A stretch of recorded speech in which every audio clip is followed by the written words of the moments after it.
حدیث پاک میں آتا ہے اگر تم اللہ پر توکل کرو جیسا کہ توکل کرنے کا حق ہے، اللہ تمہیں ایسے روزی دے گا جیسے پرندوں کو روزی دیتا ہے۔ کبھی امیجن کیا آپ نے پرندوں کو روزی کیسے ملتی؟ یہ حدیث میں ایسی اچھا ہو سکتا ہے انسانوں کے بارے میں فرمایا جاتا، نبی پاک فرما دیتے، جانوروں کے بارے میں فرما دے، پرندوں کے بارے میں کیوں فرمایا؟ سبحان اللہ۔ آپ کو دنیا میں پتہ ہے پرندے کتنے ہیں؟ ایک کیلکولیشن کے مطابق اس دنیا میں جتنے جانور ہوتے ہیں نا وہ انسانوں کا ملٹیپلائی بائی 10 ہوتے ہیں، ٹھیک ہے؟ ہم 8 ارب ہیں تو وہ 80 ارب ہیں، ساری جانور، چوپائے اور جتنے بھی جانور ہیں، انسیکٹس بھی اس میں ملا لیں، لیکن فرمایا پرندے اس کا ملٹیپلائی بائی 10 ہوتے ہیں۔ اٹ مینس اس دنیا میں اپروکسیمیٹلی 800 ارب پرندے ہیں، ٹھیک ہے؟ 800 ارب پرندے روز کہاں سے کھاتے ہیں؟ کوئی سپلائی لائن کو جا کے ان کو درختوں پہ پہنچاتا ہے؟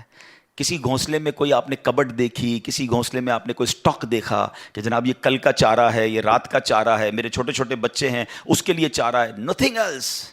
ہر پرندہ 800 ارب پرندے اپروکسیمیٹلی روز صبح فجر کے بعد بھوکے نکلتے ہیں، اور جب شام اپنے گھونسلے میں آتے ہیں تو سب کا پیٹ بھرا ہوا ہوتا ہے۔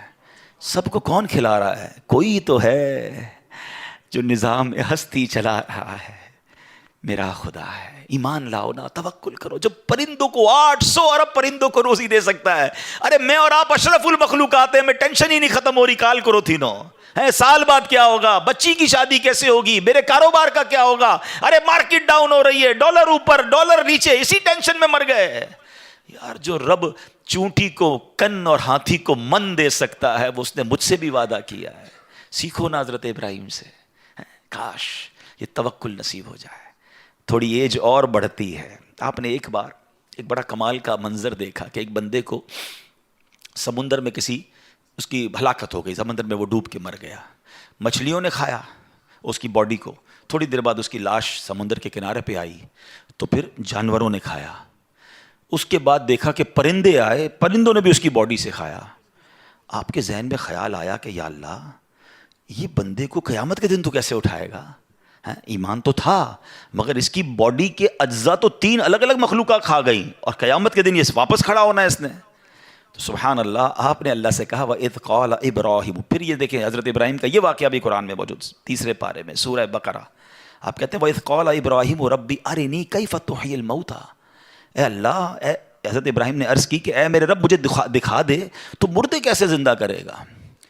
ارشاد ہوتا ہے قَالَ أَوَلَمْ تُؤْمِنْ، اے ابراہیم تو ایمان نہیں لایا، تجھے یقین نہیں؟ قَالَ بَلَىٰ وَلَكِنْ لِيَطْمَئِنَّ قَلْبِي، اے اللہ ایمان لایا ہوں، مجھے یقین ہے مگر میں ذرا دل سے دیکھنا چاہتا ہوں اور قرار آ جائے، میں عین الیقین چاہتا ہوں، میں اس کو مزید دیکھنا چاہتا ہوں۔ قَالَ فَخُذْ أَرْبَعَةً مِّنَ الطَّيْرِ، قرآن کہتا ہے رب نے فرمایا کہ اچھا 4 پرندے لے، فَصُرْهُنَّ إِلَيْكَ ثُمَّ اجْعَلْ عَلَىٰ كُلِّ جَبَلٍ، فرمایا اس کو اپنے ساتھ ہلا لے، اپنے ساتھ مانوس کر لے، پھر ان کا ایک ایک ٹکڑا پہاڑ پر رکھ دے، مِنْهُنَّ جُزْءًا ثُمَّ ادْعُوهُنَّ يَأْتِينَكَ سَعْيًا، فرمایا پھر انہیں بلا، وہ تیرے پاس چلے آئیں گے پاؤں سے دوڑتے، وَاعْلَمْ أَنَّ اللَّهَ عَزِيزٌ حَكِيمٌ، اور جان رکھ اللہ غالب حکمت والا ہے۔ اب ہوا کیا، حضرت ابراہیم کو حکم ہوا کہ 4 پرندے لیں۔ اب آپ نے چاروں پرندے الگ الگ لیے، مور لیا، کبوتر لیا، آپ نے مرغ لیا اور ایک گدھ لیا، ان چاروں کو اپنے ساتھ تھوڑا ٹائم رکھا تاکہ وہ آپ سے انسیت پالے، تاکہ چاروں کے بارے میں کنفرم بھی ہو جائے کہ یہی 4 ہے، کوئی اور مکس نہ ہو جائے۔ اس کے بعد آپ نے چاروں کو ذبح کیا، چاروں کا قیمہ بنایا اور چاروں کا قیمہ مکس کر دیا، چاروں کا الگ الگ نہیں، چاروں کا ٹوٹل مکس کر دیا، اور اس کے چھوٹے چھوٹے پیس سمجھ لیں 4 پہاڑ پر رکھ دیے، الگ الگ پہاڑوں پر، اور چاروں کی جو چہرے تھے یعنی ان کی کھوپڑیاں تھیں وہ اپنے پاس رکھیں، اس کا قیمہ نہیں بنایا، یعنی ان کے سر آپ کے پاس ہیں چاروں پرندے کے، چاروں کا مکس قیمہ ہو چکا ہے، اور 4 الگ الگ پہاڑ پر رکھ دیے۔ قرآن نے کیا کہا تو انہیں پکارو ہیں، اب یہ بھی ذرا میں آگے آ کے بتاؤں گا اس ایک خوبصورت آیت کے اس جز سے کیا سیکھنے کو مل رہا ہے۔ قرآن نے کیا کہا کہ انہیں پکارو، تو آپ نے کہا یا ایھا الدیک، اے مرغ، یا ایتھا الحمامہ، اے کبوتر، یا ایھا النسر، اے گدھ، یا ایھا الطاؤس، اے مور۔ آپ کی پکار پر وہ چاروں پرندے جو ہیں ان کا قیمہ اب آسمان پر اڑنا شروع ہوا ہے۔ فکشن، گرافکس ہیں، آج کل اینیمیشن کا دور ہے، کمپیوٹر پر جناب لوگ بہت ساری چیزیں بنا لیتے ہیں، سنو 5000 سال پہلے قرآن میں یہ واقعہ موجود ہے کہ کیا ہوتا ہے، ان چاروں کا کیما اڑتا ہے، اور اب جس کا مرغ کا ہے وہ مرغ کی طرف، مور کا ہے تو مور کی طرف، کبوتر کا چاروں کے جسم پورے کمپلیٹ ہوتے ہیں، سر نہیں ہے، سر تو آپ کے پاس ہے نا، وہ چاروں پرندے بغیر سر کے دوڑتے ہوئے آپ کے پاس آتے ہیں، زندہ ہو جاتے ہیں مگر سر نہیں ہے، قریب آتے ہیں تو حضرت ابراہیم نے ان کا سر جو ہے وہ واپس ان کے پاس لگا دیا، سب سر بھی ان کا لگ گیا، آ کر دانا چگنے لگ گئے۔ حضرت ابراہیم نے اپنی آنکھوں سے مردوں کو زندہ ہونے کا واقعہ دیکھا اور آپ کے دل کو اطمینان اور قرار آیا، یہ میرا رب یہ ہے۔ کیسے ہیں کہتے ہیں کسی کو شیر کھا جائے، کسی کو مچھلی کھا جائے، کسی کی سمندر میں موت آ جائے، معاذ اللہ کسی کے پرخچے اڑ جائیں، کوئی آگ میں راکھ ہو جائے، میرا رب چاہے تو سب کو دوبارہ جسم، ان کی تمام باڈی کو پھر کریٹ کرے گا اور وہ قیامت کے دن جمع ہوں گے۔ حضرت ابراہیم نے یہ اپنی آنکھوں سے دیکھا۔ حضرت ابراہیم علیہ السلام کے اس واقعے سے کیا سیکھنے کو ملا؟ پہلی بات، میرے رب کی قدرت کیسی ہے، ان اللہ علی کل شیء قدیر، ٹھیک ہے۔